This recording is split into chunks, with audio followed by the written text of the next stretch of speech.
இந்த பேங்க் எல்லாம் எப்படி ஐயா உள்ள வந்தாங்க? வெளிநாட்டுல இருந்து வந்து தமிழ்நாட்டுல ஒரு கார் கம்பெனி ஆரம்பிச்சுக்கிறேன் நாங்க சரின்னு சொன்னோம். அதுல அவங்க ஆளுங்க 40 பேர் வேலை செய்யறாங்க, அவங்களுக்கு சம்பளம் கொடுக்கணும், அதுக்காக அவங்க ஒரு நட்டி பேங்க் இங்க ஒண்ணு ஆரம்பிச்சுக்கிறேன்னு சொன்னாங்க. அதுக்கும் சரின்னு சொன்னோம். வெறுமனே 40 வெளிநாட்டுக்காரங்களுக்கு சம்பளம் கொடுக்கறதுக்காக ஆரம்பிச்ச இந்த நட்டி பேங்க் அவங்களுக்கு சம்பளம் கொடுத்து முதலாளியாக்கி வச்சுட்டு அதே கம்பெனில 2 லட்சம் தமிழர்கள் வேலை செய்யறாங்க. அவங்க எல்லாருக்கும் கடனை கொடுத்து கடங்காரனாக்கி வச்சிருக்காங்க. சோ என் நாட்டுல இருக்கிற எல்லாரையும் கடங்காரனாக்குறதான ஓயம். நம்பர் கிடைச்சா போதும், நேரங்காலம் தெரியாம போன் பண்ணி லோன் வேணுமான்னு கேட்டு டார்ச்சர் பண்ணுவீங்க. அவ்வளவு ஏன் பாராளுமன்றத்துல பட்ஜெட் வாசிக்கும் போது நிதி அமைச்சருக்கே போன் பண்ணி லோன் வேணுமான்னு கேட்டது தானே உங்க பேங்க். அப்படி யாருக்கு நீங்க லோன் கொடுக்குறீங்க? இது வரைக்கும் ஒரு போலீஸ் ஆபீசருக்கு லோன் கொடுத்திருக்கீங்களா? அதை விடுங்க, இவ்வளவு நேரம் உங்களுக்காக வாதாடிட்டு இருக்காரு உங்க லாயர். அவருக்கு ஒரு கிரெடிட் கார்டோ இல்ல பர்சனல் லோனோ உங்களால கொடுக்க முடியுமா? இங்க இருக்கிற எந்த லாயராவது லோன் வாங்கியிருக்கீங்களா? கொடுக்க மாட்டாங்க யுவர் ஆனர். ஏன்னா இந்த பிரைவேட் பேங்க்ஸ் பொறுத்த வரைக்கும் சட்டம் தெரிஞ்சவங்க நெகட்டிவ் ப்ரொஃபைல், தகுதி இல்லாதவங்களாம். அதனால இவங்க கான்சென்ட்ரேட் பண்றது எல்லாமே மானத்துக்கும் மரியாதைக்கும் பயந்து வாழ்ற நடுத்தர மக்கள். அப்படி அவங்களுக்கு கடன் கொடுக்கும் போது 46 இடத்துல உங்க பேங்க் ஃபார்ம்ல கையெழுத்து வாங்குறீங்க. அவங்க ரூல்ஸ் அண்ட் ரெகுலேஷன்ஸ் ஒன்னாவது படிக்க முடியுதா கொஞ்சம் பாருங்க யுவர் ஆனர். ஐயா, தமிழ் மொழியை செம்மொழியை அறிவிச்சு மாநாடெல்லாம் நடத்திட்டோம். ஆனா நம்ம தமிழ்நாட்டுல பேங்க் நடத்திட்டு இருக்கிற இவங்க அப்ளிகேஷன் ஃபார்ம்ல கடன் வாங்குறவங்களுக்கு புரியுற மாதிரி 4 வரி அது தமிழ்ல இருக்கு. ஐயா யுவர் ஆனர், எங்களோட ஓசி பேங்க் தமிழ்நாட்டுல மட்டும் இல்ல, ஆல் ஓவர் இந்தியால பிரான்ச்சஸ் இருக்கு. அதனால காமன் லாங்குவேஜ் இங்கிலீஷ்ல தான் பிரிண்ட் பண்ண முடியும். அப்போ இங்கிலீஷ் தெரிஞ்சவங்களுக்கு மட்டும் லோன் கொடுங்க. ஏன் சார், இந்தியால பேங்க் நடத்திட்டு இருக்கிற நீங்க அந்தந்த மாநிலத்துக்கு ஏத்த மாதிரி அவங்க உங்க மொழியில ஏன் அப்ளிகேஷன் ஃபார்ம் பிரிண்ட் பண்ணல? உலகத்துல இருக்கிற அத்தனை செல்வத்தையும் ஒன்னா சேர்த்து வச்சாலும் அதை விட அதிகமா மதிக்கத்தக்கது மனுஷனோட உயிர்னு சொல்லியிருக்காரியா விவேகானந்தர்.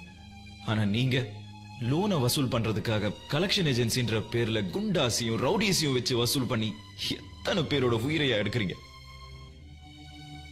உலக வங்கியில இருந்து இந்தியா கூட தான் கடன் வாங்கியிருக்கு. அந்த கடனை வசூல் பண்ண சொல்லி பாராளுமன்றத்துக்கு 4 கலெக்ஷன் ஏஜென்சி அமிச்சா யாராவது இந்தியால நிம்மதியா ஆட்சி நடத்த முடியுமா? எங்களுக்கு மட்டும் ஏன் இந்த தண்டனை?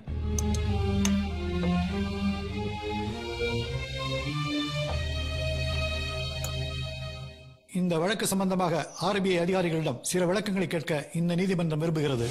இன்னைக்கு இருக்கிற பிரைம் மினிஸ்டர் பைனான்ஸ் மினிஸ்டரா இருக்கும்போது சில எக்கனாமிக் ரிஃபார்ம்ஸ் கொண்டு வந்தாங்க. அந்த அடிப்படையில சில வெளிநாட்டு வங்கிகள் நம்ம நாட்டுல அனுமதிக்கப்பட்டன. அதே பாணியை பின்பற்றி சில தனியார் வங்கிகளும் ஆரம்பிக்கப்பட்டது. லோன் கொடுக்கறதும் லோனை திருப்பி வாங்குறதும் எந்த விதமான பொறுப்பையும் டைரக்டா பேங்க் ஏத்துக்கிறதே இல்ல. எல்லாமே ஏஜென்சிஸ் மூலமா தான் செயல்படுது. ஏஜென்சிஸ்ல இருக்கிற யாருமே பேங்க் எக்ஸாமினேஷன் எழுதி பாஸ் பண்ணவங்களோ அதிகம் படிச்சவங்களோ கிடையாது. அந்த அடிப்படையில் பார்க்கும்போது சில தவறுகள் நடக்க வாய்ப்பு இருக்கு. ரெஸ்பாண்டன்ட் கவுன்சிலர் ஏதாவது கேட்கணுமா? Yes your honour.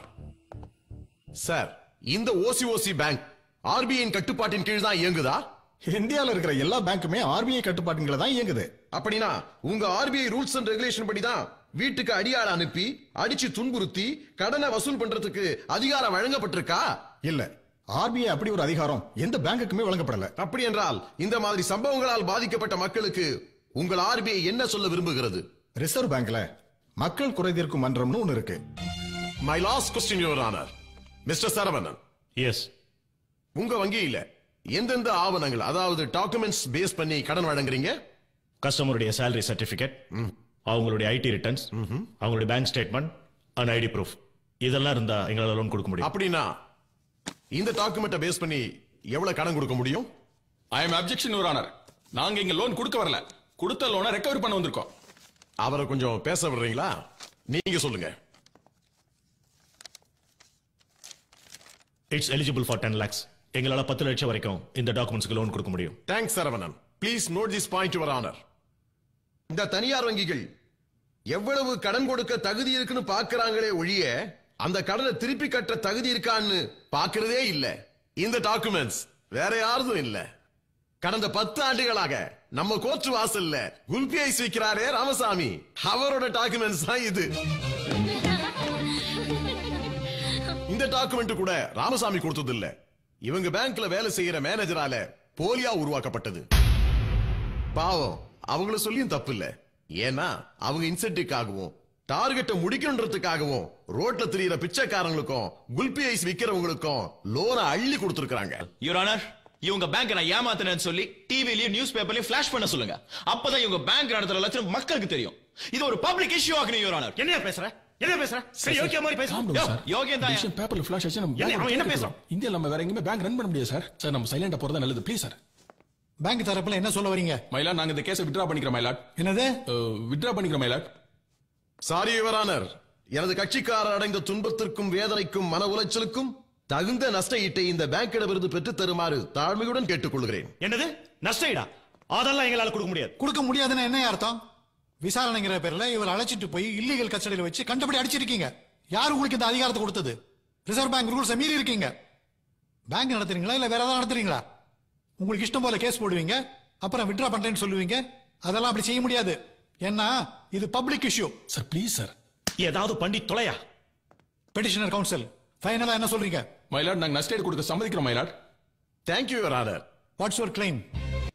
வியாபாரம் பண்றேன்னு வெள்ளக்காரன் நம்ம நாட்டுக்குள்ள வந்தான். 300 வருஷம் நம்ம அவனுக்கு அடிமையாவே இருந்துட்டோம். இன்னைக்கு பேங்க் நடத்துறேன்னு மறுபடியும் வந்திருக்கான். காலத்துக்கும் நம்ம யாருக்காவது அடிமையாவே இருக்கணுமா ஐயா? அதனால தயவு செய்து நம்ம நாட்டில் இருக்கிற அனைத்து தனியார் வங்கிகளும் தேசியமயமாக்கப்பட வேண்டும். All the private banks must be nationalized. That's my humble request, Your Honor.